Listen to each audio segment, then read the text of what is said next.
जय हिंद दोस्तों। ठीक 8 बजे में फिर से हाजिर हैं और एग्जाम की चैनल में आपका स्वागत है। चलिए शुरू करते हैं स्टैटिक जीके का अगला पार्ट। पहला क्वेश्चन, लज्जा पुस्तक का नाम है लज्जा, इसके लेखक या लेखिका कौन है? ऑप्शन ए तस्लीमा नसरीन, या फिर अरुंधति रॉय, किरण बेदी, या फिर प्रतिभा देवी सिंह पाटिल। देखिए इसका राइट आंसर है ऑप्शन ए तस्लीमा नसरीन।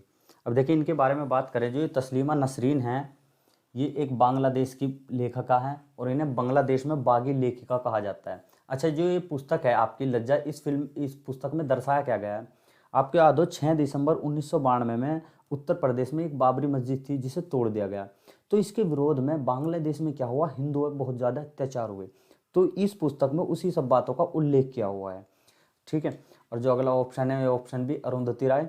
इनका आपने नाम सुना होगा, जो नर्मदा बचाओ आंदोलन था मेघा पाटेकर का, ये उनके साथ थे, यानी कि नर्मदा बचाओ आंदोलन से जुड़ी हुई हैं। और किरण बेदी हमारे भारत की पहली महिला आईपीएस अधिकारी हैं। चलिए नेक्स्ट क्वेश्चन नंबर 2, निम्न में से किस पुस्तक के लेखक महात्मा गांधी हैं?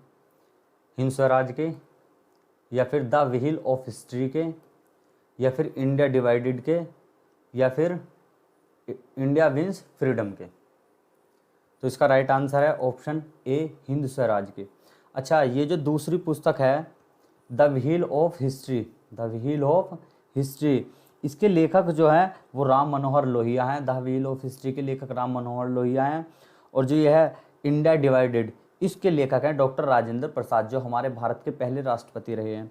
अच्छा, इंडिया विंस फ्रीडम की अगर बात करें तो ये मौलाना अब्दुल कलाम आज़ाद की एक रचना है। मौलाना अब्दुल कलाम आज़ाद जो भारत के पहले शिक्षा मंत्री रहे हैं और हिंदुस्तान में जो ये शिक्षा मंत्री थे, ये 11 नवंबर को इनका जन्म था और इनके नवंबर को ही हम राष्ट्रीय शिक्षा दिवस के रूप में मनाते हैं। राष्ट्रीय शिक्षक दिवस नहीं, राष्ट्रीय शिक्षा दिवस, जो कि 11 नवंबर को मनाया जाता है। इनके जन्मदिन के उपलक्ष्य में ही मनाया जाता है। चलिए दोस्तों देखते हैं question number 3। Next question number 3, INS Vikramaditya पर विचार कीजिए।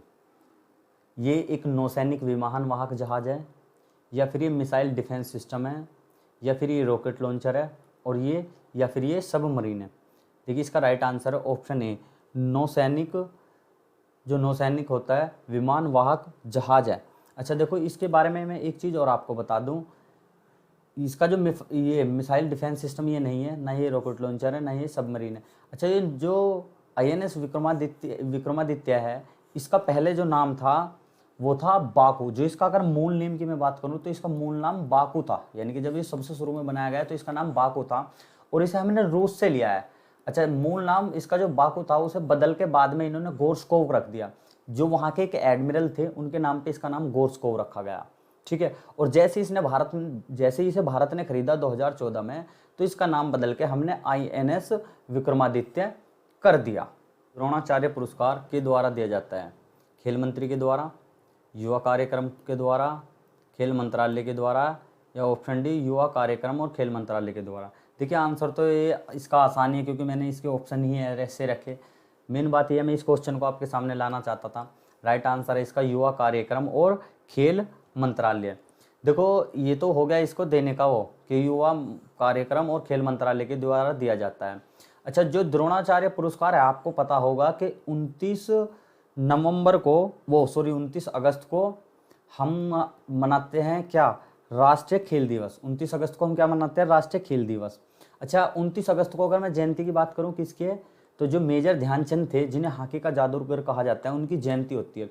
और उसी समय ये द्रोणाचार्य या खेल से संबंधित पुरस्कार दिए जाते हैं। चलिए दोस्तों देखते हैं अब नेक्स्ट क्वेश्चन नंबर 5, भारत और ब्रिटेन के बीच होने वाला युद्ध अभ्यास कौन सा है? सूर्यकिरण, अजय वॉरियर, इंद्र, या फिर वरुण? देखो हिंदी में लिखने में थोड़ी सी दिक्कत आती है ना, ये अजय वॉरियर सही नहीं लिखा हुआ है। ठीक है, आप समझ लेना। और इसका राइट आंसर है ऑप्शन बी अजय वॉरियर। ठीक है। अगर मैं बाकी के बारे में बात करूं तो जो ये है सूर्यकिरण जो है भारत और नेपाल के बीच होता है। सूर्यकिरण जो युद्ध अभ्यास है ये भारत और नेपाल के बीच होता है। और जो इंद्र होता है भाई उसके भारत और रूस के बीच। इंद्र जो होता है ये भारत और रूस के बीच होता है, और जो वरुण है ये होता है भारत और फ्रांस के बीच, ठीक है, और अजय वारियर भारत और ब्रिटेन के बीच।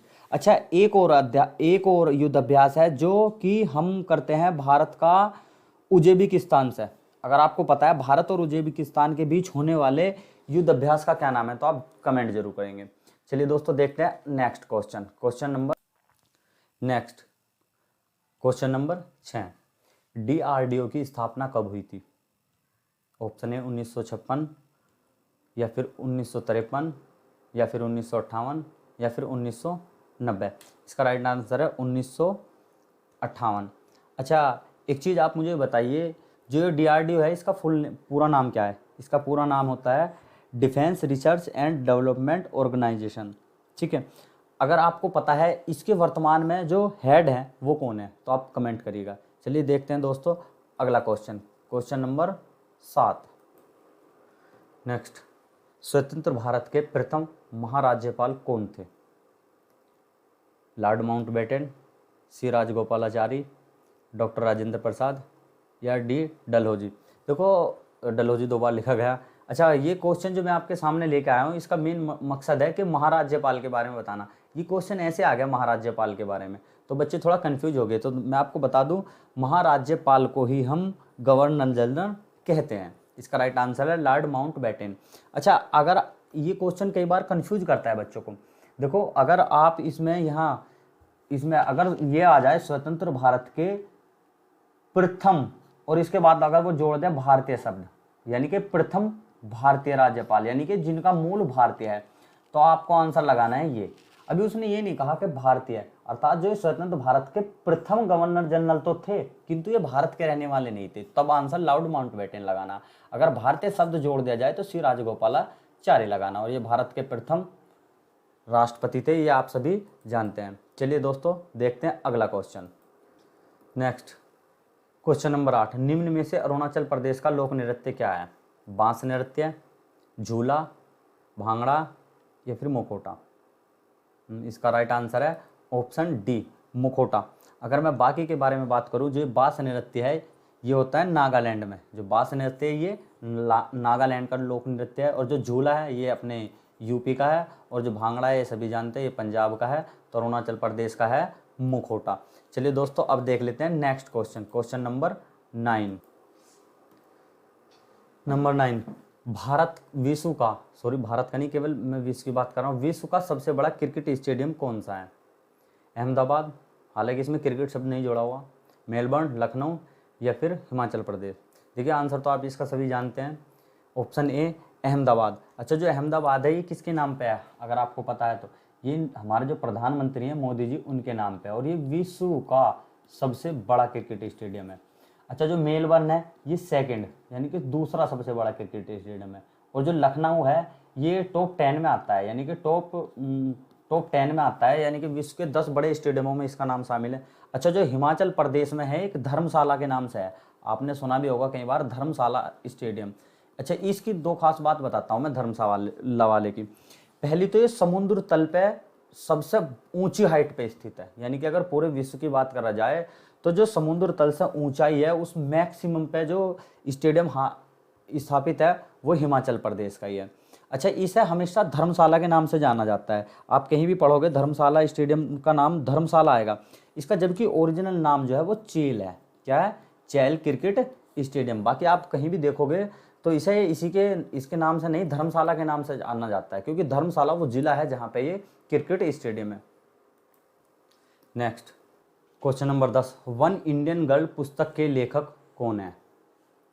मार्क टुली, या फिर चेतन भगत, सी अश्विन सांघी, या फिर डी ब्रैड स्टोन। इसका राइट आंसर है ऑप्शन बी, चेतन भगत। अच्छा, जो मार्क टुली है इन्होंने एक पुस्तक लिखी थी no full stop in India, बहुत फेमस पुस्तक है मार्क टुली की, no full stop in India. चलिए दोस्तों, स्टैटिक जीके के इस पार्ट को हम यहीं समाप्त करते हैं, फिर मिलते हैं कल अगली वीडियो में। तब तक के लिए दोस्तों अपना ख्याल रखिएगा, और लास्ट में आपको कमेंट करना है कि कितने क्वेश्चन आपके सही हुए हैं, और अगर आपका कोई सुझाव है तो आप मुझे ज़रूर कमेंट करके बताइएगा। चलिए, जय हिंद दोस्तों।